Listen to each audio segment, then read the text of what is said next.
ഏറ്റവും ബഹുമാന്യരായ ഭാരതത്തിന്റെ അഭിമാനമായ കോർപ്സ് ഓഫ് സിഗ്നൽസിന്റെ വിശിഷ്ട വ്യക്തിത്വങ്ങളെ, വേദിയിലും സദസ്സിലും ഉപവിഷ്ടരായിരിക്കുന്ന ബഹുമാന്യരെ, നിങ്ങൾക്ക് എന്റെ സ്നേഹാഭിവാദ്യങ്ങൾ. നാം ഏവരും വളരെ അധികം ഗൗരവത്തോടെ മനസ്സിലാക്കുകയും ഉൾക്കൊള്ളുകയും ചെയ്യേണ്ടുന്ന സുപ്രധാനമായ ഒരു വിഷയത്തെ പുരസ്കരിച്ചാണ് ഇന്നു ഞാൻ സംസാരിക്കുന്നത്. മാനവരാശി അതിന്റെ ആദ്യം മുതൽ ഒട്ടനവധി ദുരന്തങ്ങളും വൈതരണികളും കടമ്പകളും നേരിടുകയും ആ പ്രതിസന്ധികൾ അഖിലവും നിഷ്പ്രയാസം തരണം ചെയ്യുകയും ചെയ്തിട്ടുണ്ട്. എന്നാൽ നാം രക്ഷ പ്രാപിക്കാൻ ഒരു വഴിയും തൊഴുതും കാണാതെ പരിഭ്രാന്തിയോടെ വിറങ്ങലിച്ചു നിൽക്കുന്ന ഭീകരവും ബീഭത്സവുമായ ഒരു മഹാമാരിയാണ് നമ്മുടെ സമൂഹത്തെ കാർന്നു തിന്നുന്ന ലഹരി എന്ന കൊടുംവിപത്ത്. മദ്യവും മയക്കുമരുന്നുമൊക്കെ ഉപയോഗിച്ചു തുടങ്ങുന്ന പ്രായം മുമ്പത്തേക്കാൾ ഭയാനകമായി താഴേക്ക് വന്നിരിക്കുന്നു. 16ഉം 17ഉം ഒക്കെ ആയിരുന്നത് ഇപ്പോൾ 12ഉം 14ഉം വയസ്സായി കുറഞ്ഞിരിക്കുന്നു. ലഹരി ഉപയോഗം മാരകമായ ഒരു വിപത്തായി മാറിയിരിക്കുന്നു. ലഹരി മരുന്നിനോടുള്ള അടിമത്വം വ്യക്തിക്കും കുടുംബത്തിനും മാത്രമല്ല നാശനഷ്ടങ്ങൾ വരുത്തി വെക്കുന്നത്, മറിച്ച് സമൂഹത്തിന്റെ ആരോഗ്യവും സാമ്പത്തിക സാംസ്കാരിക സുസ്ഥിരതയും അത് നശിപ്പിക്കുന്നു.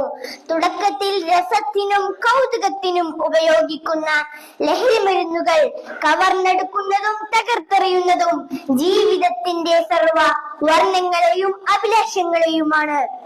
ദൈവത്തിന്റെ സ്വന്തം നാട് എന്ന് വിളംബരം ചെയ്ത വർത്തമാനകാല കേരളത്തിന്റെ കൗമാരവും യൗവനവും ലഹരി എന്ന ചെകുത്താന്റെ കരാളക്കരങ്ങളിൽ പെട്ട് നട്ടം തിരിയുന്നു.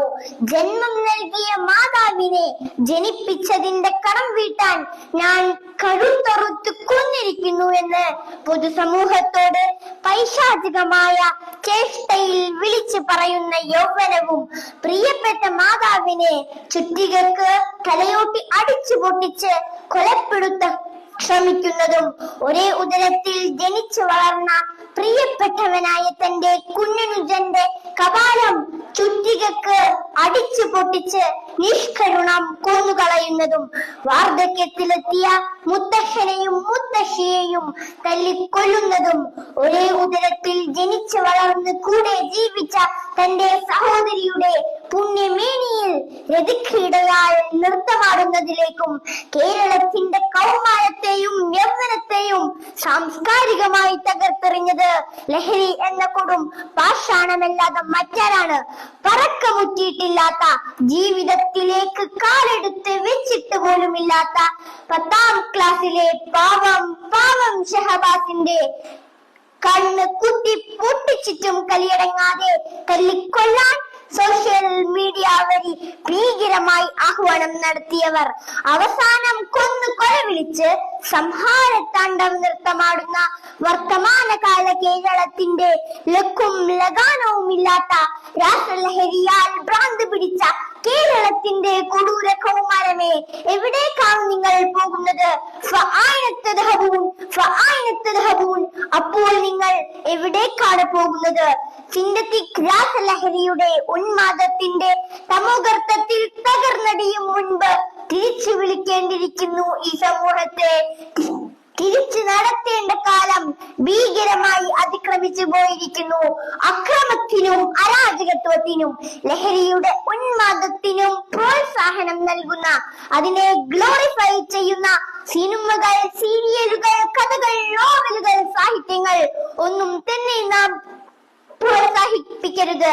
അത്തരം സാഹിത്യങ്ങളിലെ സൈക്കോപാത്തുകളായ ലഹരിയുടെ രാസലീലയിൽ അഭിരമിക്കുന്ന അരാജകത്വങ്ങൾക്ക് നെടുനായകത്വം വഹിക്കുന്ന നായകന്മാരിൽ നിന്നും നമ്മുടെ മക്കൾ മാതൃക കണ്ടെത്താതിരിക്കട്ടെ. നമ്മുടെ മക്കളെ അവയുമായി സമീപിക്കാൻ പോലും നാം അനുവദിക്കരുത്. കുഞ്ഞുനാളിലെ ഈ അവബോധം നമ്മുടെ മക്കൾക്ക് കർശനമായി പകർന്നു നൽകുക. ജീവിതമാണ് ലഹരി എന്ന സുന്ദരമായ പരമാർത്ഥം നാം ജീവിതത്തിലേക്ക് പകർത്തുന്നതോടൊപ്പം മറ്റുള്ളവരിലേക്ക് പകരാനും നാം പ്രയത്നിക്കുക. നമ്മുടെ കൗമാരങ്ങളുടെയും യൗവനത്തിന്റെയും അടിവേറുക്കാൻ ഉരുമ്പിട്ടിറങ്ങുന്ന പിശാചിന്റെ സന്തതികൾക്കെതിരിൽ അതിശക്തമായ നിയമങ്ങൾ ഉണ്ടാവട്ടെ. അത്തരം നരാധമന്മാർക്ക് 200 ഗ്രാം മട്ടനും 400 ഗ്രാം ചിക്കനും കൊടുത്ത് സുഖലോലുപതയിലേക്ക് ആനയിക്കുന്നതിന് പകരം വേണ്ടി വന്നാൽ നടു റോട്ടിൽ പത്തട ഒരുക്കുക. അതാണ് സമൂഹത്തിന്റെ നിലനിൽപ്പിന് അഭികാമ്യമായിട്ടുള്ളത്.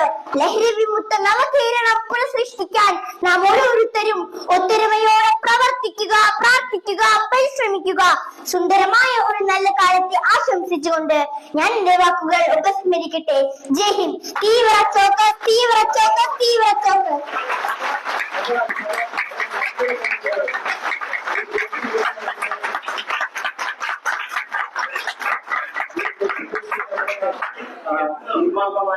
വലിയ സാറിന്റെ ഫാക്ടറിയാണ്. എല്ലാവരും കയ്യിൽ വീണ്ടും കൊടുക്കുക.